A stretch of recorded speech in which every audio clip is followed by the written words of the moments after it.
తెలంగాణ, ఆంధ్రప్రదేశ్ 2 కళ్ళని చంద్రబాబు నాయుడు అంటున్నారు. తెలంగాణలో అభివృద్ధి చెందాలని తాను ఆకాంక్షిస్తున్నట్లు పదే పదే మాట్లాడుతున్నారు. పవన్ కళ్యాణ్ వీరే తెలంగాణ అని చాలా గుండె విరుచుకొని చెప్తున్నారాయన. ఆయనే చెప్పిండు. ఆయనే మొన్న మాట్లాడిండు. ఏమన్నాడు? తెలంగాణ దిష్టి తాకింది ఆంధ్రప్రదేశ్కు అన్నాడు. ఏ కోణం నుంచి అన్నాడు ఆయన? దిష్టి తాకడం అని ఎవరిని అంటారు? ఒక సానుకూలమైన పదమేనా అది తెలంగాణ పట్ల? ఆంధ్రాలో కొబ్బరి చెట్లు ఎండిపోతే అక్కడ వాతావరణము సైంటిఫిక్గా మాట్లాడాలని కనీసం ఆయన చెగువెరా గురించి అప్పుడప్పుడు ఫోటోలు పెట్టుకొని దిగుతూ ఉంటాడు. సిగ్గనిపిస్తున్నది అది ఆ ఫోటోలు ఇప్పుడు ఒకసారి చూస్తే కనుక.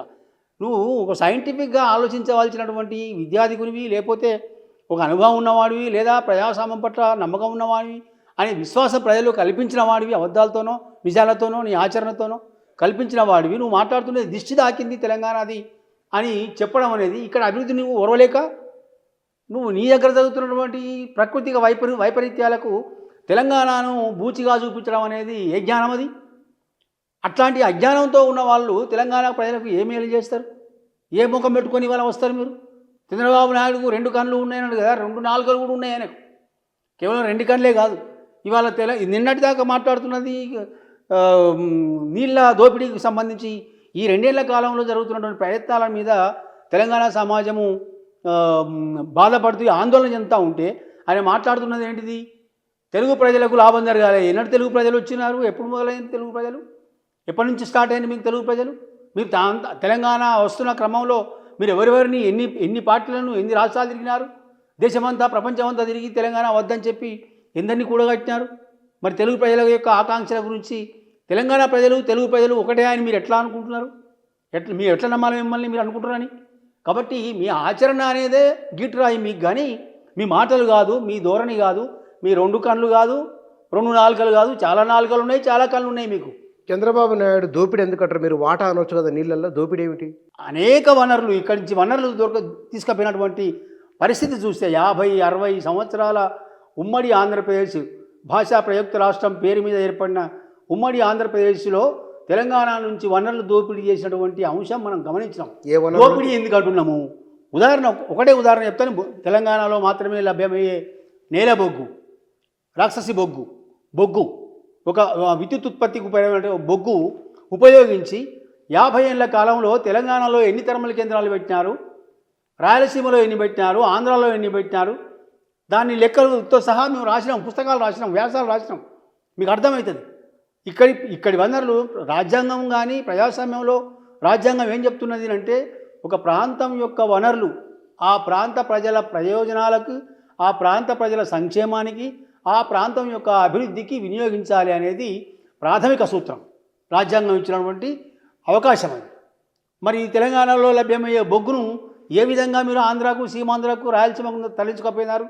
తెలంగాణ మీరు అధికారంలో ఉన్న కాలంలో తెలంగాణలో ఎందుకు థర్మల్ కేంద్రం లేదు? ఇవాళ ఎందుకు తెలంగాణ స్వీయ అస్తిత్వం వచ్చిన తర్వాత ఇవాళ ఎందుకు థర్మల్ కేంద్రాలు ఎక్కువ వస్తున్నాయి?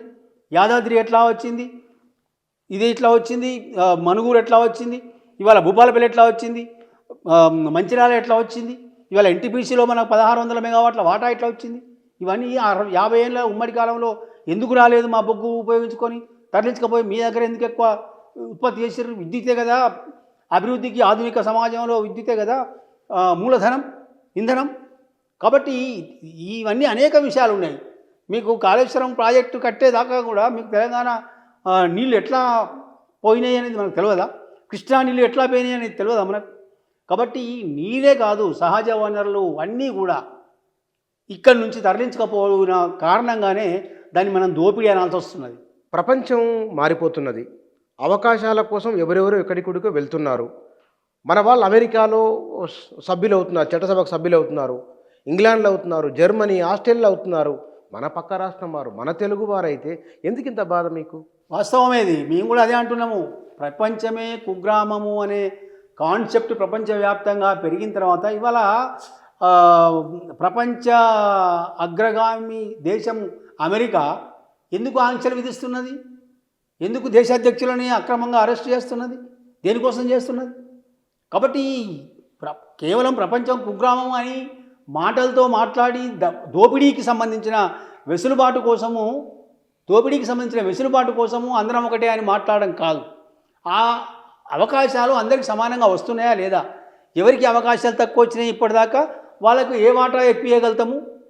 ఇక్కడి వనరులను వాడుకుంటున్నప్పుడు ఇక్కడి వాళ్ళకు కొంత వాటా ఎక్కువ ఇవ్వాలనేటువంటి సహజ న్యాయాన్ని మీరు ఆమోదిస్తే మీరు మాట్లాడుతున్న ప్రపంచమే కుగ్రామము అన్నటువంటి కాన్సెప్ట్ని మేము కూడా అంగీకరిస్తాం. కానీ అది జరగట్లేదు కదా. ఇక్కడి నోర్లు ఎండబెట్టి, ఇక్కడి బీళ్ళు ఎండబెట్టి, ఇక్కడి ప్రజలను ఆకలికి చంపి నేను మాత్రమే తింటానంటే అది ఎట్లా సహజ న్యాయం అవుతుంది? ఎట్లా కుగ్రామం, ప్రపంచమే కుగ్రామం అనేటువంటి కాన్సెప్ట్కి ఎట్లా అనుకూలమవుతుంది అది? కాబట్టి మాట్లాడుతున్న మాటలకి మీరు ఆచరిస్తున్నటువంటి విధానాలకి మధ్యలో వ్యత్యాసాన్ని మాత్రమే ప్రశ్నిస్తూ ఉన్నాం. కాబట్టి దాన్ని మాత్రమే మేము అడ్డుకుంటా ఉన్నాము, దాన్ని మాత్రమే మేము ఆమోదించడం లేదు. రాజకీయంగా అవకాశాలు రానివారు కాంగ్రెస్లోనో లేకపోతే కనుక బీఆర్ఎస్ నుంచో అవకాశం రానివారు జనసేనలో తెలుగుదేశం నుంచో అవకాశం తీసుకొని ఓ ఎమ్మెల్యేగానో ఎంపీగానో పోటీ చేస్తామంటే మీకున్న అభ్యంతరం ఏమి? మాకే అభ్యంతరము లేదు. మీరు ఆ మాటకు వస్తే ప్రపంచంలో ఇప్పుడు దేశంలో ఎక్కడ పార్టీ పెట్టినా దేశంలో ఎక్కడైనా కూడా పోటీ చేసే అవకాశాలు రాజ్యాంగం కల్పించింది, ఎన్నికల కమిషన్ కల్పించింది, అన్నీ అవకాశాలు ఉన్నాయి. ఇప్పుడు మనం కాదంట్లో ఇంతకుముందు 8 స్థానాలలో పోటీ చేసిండు ఆయన పవన్ కళ్యాణ్. ఇప్పుడు కేవలం మున్సిపాలిటీ మీద మొన్న 55 53 గ్రామ పంచాయతీలలో గెలుచుకున్నామని ఆయన ప్రకటించాడు, అధికారికంగా ప్రకటించాడు. ఆయన పార్టీ 2014లో పెట్టిన తర్వాత మొట్టమొదటి ఎంపీటీసీ స్థానం తెలంగాణలోనే గెలిచిండు ఆయన. అవన్నీ చెప్తున్నాడు. ఎప్పుడు చెప్తున్నాడు? తెలంగాణలో మాత్రమే చెప్తున్నాడు. ఆంధ్రాలో ఎందుకు చెప్తున్నాడు? నాకు నారు పోసింది, నీరు పోసింది, తిండి పెట్టింది, నాకు స్వచ్ఛమైన గాలినిచ్చింది తెలంగాణ అని ఎక్కడ ఆంధ్రలో ఎందుకు చెప్పడం లేదు? మీరు తెలంగాణలో మాత్రమే ఎందుకు మాట్లాడుతున్నారు ఆ ముచ్చట్లు? ప్రపంచమంతా మాట్లాడండి ఆ ముచ్చట్లు. నాకు కన్న తల్లి ఆంధ్ర అయితే నన్ను హక్కున చేర్చుకున్నది తెలంగాణ గడ్డ అని చెప్పి నువ్వు 2014లో ఫస్ట్ మీటింగ్లో మీరు మాట్లాడింది. మరి ఇవాళ మళ్ళీ దిష్టి తాకిందని ఎట్లా అన్నారు? నిన్న తెలంగాణ అడ్డుకుంటే నేను 11 రోజులని ఉపవాసం ఉన్నా అని ఎక్కడ మాట్లాడినావు? నువ్వు ఆంధ్రాలో పోయి మాట్లాడినావు. అక్కడ ప్రజలను మోసం చేయడానికి, వంచడానికి మాట్లాడిన మాటలు తెలంగాణ అవమానపరుస్తావా? తెలంగాణ ప్రజల ఆకాంక్షల మేరకు, పోరాటాల మేరకు తెలంగాణ ఏర్పడుతున్న క్రమంలో 11 రోజులు నేను ఆ బాధ తట్టుకోలేక తలపేసుకొని ఇంట్లో కూర్చుండి ఉపవాసం ఉన్నా అని చెప్పినావు అంటే నువ్వు తెలంగాణకి ఎంత వ్యతిరేకివి అనేది అర్థమవుతలేదా నీ మాటలతోనే? భావోద్వేగ పరంగా తెలుగు ప్రజల మధ్య ఏమిటి విభజన అని బహుశా ఆయన అంత వేదన చెంది ఉండొచ్చునో ఏమో. వేదన చెందినోడు ఆ స్టాండ్ మీద ఉండండి. మీరు ఆ స్టాండ్ మీద ఉండండి. మళ్ళీ ఏం మాట్లాడి నిన్న తెలంగాణ పోరాటాలు, తెలంగాణ రాష్ట్ర సాధన పోరాటం అనేది మాకు స్ఫూర్తినిచ్చింది అని మాట్లాడాడు. ఏది నమ్మాలి? నేను దిష్టి తాకిందని నమ్మాలనా? నువ్వు ఉపవాసం ఉన్నది నమ్మాలనా? నువ్వు మాట్లాడుతున్న ఈ దొంగ మాటలు నమ్మాలనా? ఏది నమ్మాలి? మిమ్మల్ని ఎట్లా ప్రజలు ఆమోదిస్తారు? నీకు క్యాండిడేట్ దొరుకుతారు కావచ్చు, దొరకద్దని మేము అంటలేము. వాళ్ళకి ఆ స్వేచ్ఛ ఉన్నది, నీకు ఆ స్వేచ్ఛ ఉన్నది. మేము దాన్ని స్వాగతించకపోయినా అది వ్యతిరేకిస్తారేమో. కానీ ది సేమ్ టైం నైతికత అనేది ఒకటి ఉంటుంది మనిషికి.